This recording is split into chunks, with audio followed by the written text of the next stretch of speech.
शिव गीता चौथा अध्याय। सूत जी कहती है, अगस्त जी जब ऐसा कहकर आश्रम को चले गए,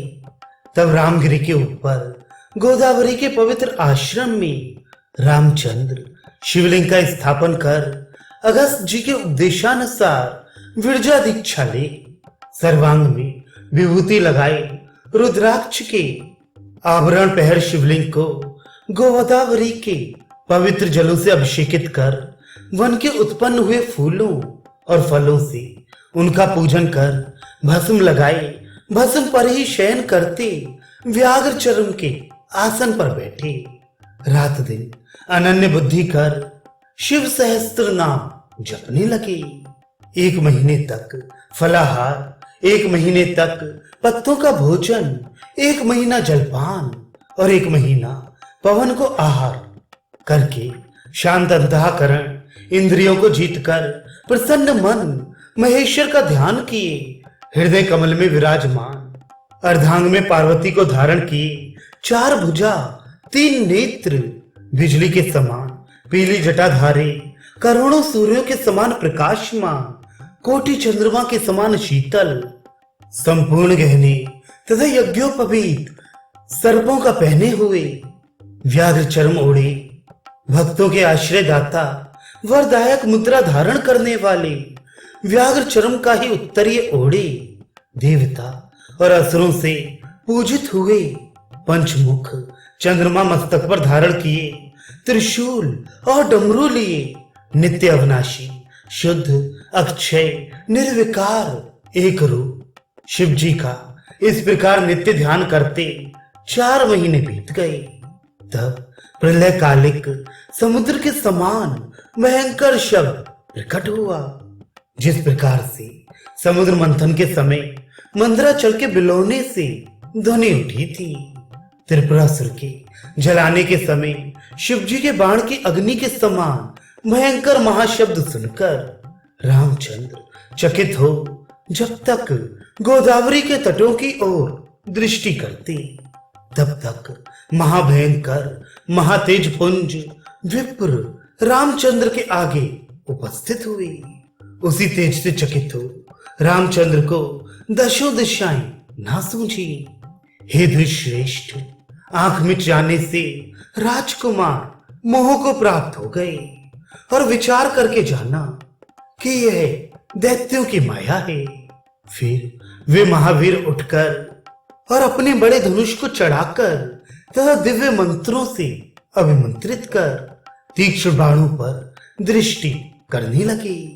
आग्नेयास्त्र, वरुणास्त्र, सोमास्त्र, मोहनास्त्र, सूर्यास्त्र, पर्वतास्त्र, सुदर्शनास्त्र, महाचक्र, कालचक्र, वैष्णवास्त्र,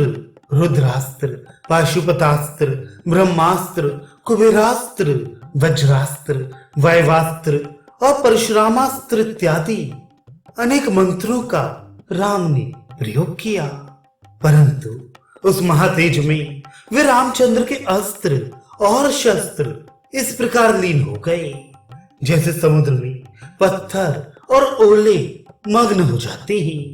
तब एक क्षण मात्र में धनुष जलकर रामचंद्र के हाथ से गिरा। फिर तरकस जो अंगुलियों में पहनते हैं, गोधा जो प्रतिंचा के आघात से रक्षा करता है, जो चर्म के बने होते हैं, जलकर गिर पड़े। ये देखकर लक्ष्मण भयभीत और मूर्छित हो पृथ्वी में गिरे और रामचंद्र भी निस्तब्ध हो केवल घुटने से पृथ्वी पे बैठ गए और आंखें मीचे भयभीत हो शंकर की शरण को प्राप्त हुए और ऊंचे स्वर से शिव सहस्त्र नाम का जप करने लगे और शिव जी को पृथ्वी में दंड प्रणाम बारंबार करने लगे। फिर प्रथम दिग्मंडल को शब्दायमान करने वाला शब्द प्रकट हुआ। उस घोर शब्द से पृथ्वी चलायमान और पर्वत कंपित हुए। तब फिर क्षण मात्र में वह तेज चंद्रमा के समान शीतल हुआ। जब रामचंद्र नेत्र खोलकर देखते हैं, तब उन्होंने संपूर्ण भूषण धारण किए वृषभ का दर्शन किया, जिसका रंग अमृत के मंथरे से उत्पन्न हुए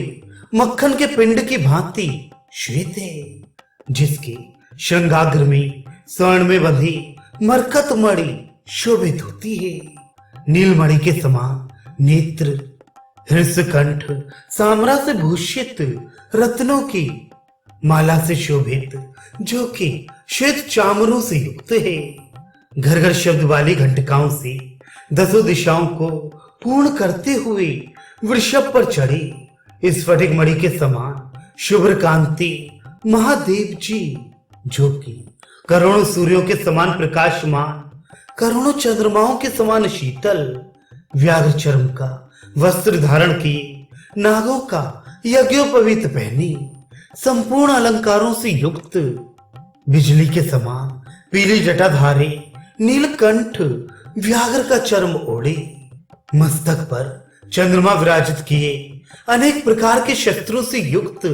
10 बाहु 3 नेत्र, युवा पुरुषों में श्रेष्ठ सच्चिदानंद स्वरूप तथा निकट बैठी हुई पूर्ण चंद्रमुखी नील कमल के समान, मरकत मणि के समान सुंदर शरीर वाली, मोतियों के आभरणों से युक्त, तारों से युक्त रात्रि की समान शोभित तथा विंध्य पर्वत के समान ऊंचे स्तन भार से युक्त, सुंदर मध्य भाग और सुंदर वस्त्र वाली और दिव्य आभूषणों से युक्त, कस्तूरी आदि दिव्य सुगंध लगाई,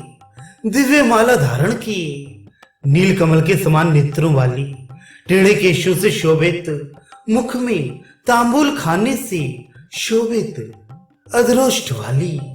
शिव जी के आलिंगन से उत्पन्न हुए रोमांच युक्त शरीर वाली, सच्चिदानंद रूप त्रिलोकी की माता, सब सुंदर पदार्थों के सार की मूर्तिमान पात्र पार्वती जी को रामचंद्र ने देखा। इसी प्रकार अपने अपने वाहन पर चढ़े, आयुध हाथ में लिए, बृहद रथंतर आदि साम गायन करते, अपनी अपनी स्त्रियों से युक्त, इंद्र आदि दिक्पालों से सेवित और सबसे आगे गरुड़ पर चढ़े, शंख चक्र गदा और पद्म धारण किए, नील मेघ के समान शरीरधारी, बिजली के समान कांतिमान, लक्ष्मी से युक्त, एकाग्र चित्त से रुद्राध्याय का पाठ करते हुए, जनार्दन और पीछे हंस पर चढ़े हुए चतुर्मुख ब्रह्मा जी, चारों मुखों से ऋक यजु साम और अथर्व, इन चारों वेद तथा रुद्र सूक्त का जप करते हुए बड़ी दाढ़ी और जटा धारण किए, सरस्वती सहित महेश्वर की स्तुति करते। इसी प्रकार अथर्व शीर्ष के मंत्रों से स्तुति करते हुए मुनिमंडल और गंगा आदि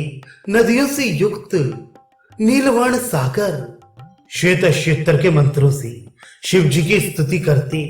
कैलाश पर्वत के समान अनंत आदि महानाग, रत्न से विभूषित कैवल्य उपनिषद पाठ करने वाले और स्तुति करते हुए और स्वर्ण की छड़ी हाथ में लिए, नंदी के आगे स्थित हुए, दक्षिण की ओर पर्वत के समान मूषक पर चढ़े गणेश जी और उत्तर की ओर मयूर पर चढ़े कार्तिकेय, महाकाल और चंडीश्वर पार्षद गण, सेना नायक भयंकर मूर्ति धारण किए, इधर उधर स्थित दावाग्नि के समान दीप्तिमान दूर स्थित कालाग्नि रुद्र, 3 चरण और कुटिल मूर्ति वाले प्रमथ गण तथा उनके अग्रभाग में नृत्य करने वाले भृंगरीटे, ऐसे अनेक मूर्ति वाले करोड़ों प्रमथ गण और अनेक प्रकार के वाहनों पर स्थित चारों ओर मार्त मंडल और पंचाक्षरी विद्या जपने में तत्पर सिद्धि विद्याधर आदि और दिव्य रुद्र के गीत गाते हुए किन्नरों के समूह और त्र्यंबक यजामहे इस मंत्र को जपने वाले ब्राह्मणों के समूह, आकाश में वीणा बजाकर गाते और नाचते हुए नारद और नारद की विधि से नृत्य करते हुए रंभा आदि अप्सराओं के झुंड और गाने में तत्पर चित्ररथ आदि गंधर्वों के समूह तथा शिव जी के कानों में कुंडल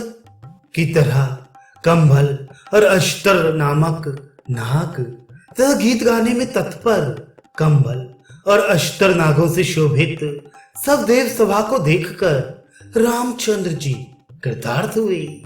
और हर्ष से गदगद कंठ हो शिव जी की स्तुति और दिव्य सहस्त्र नाम के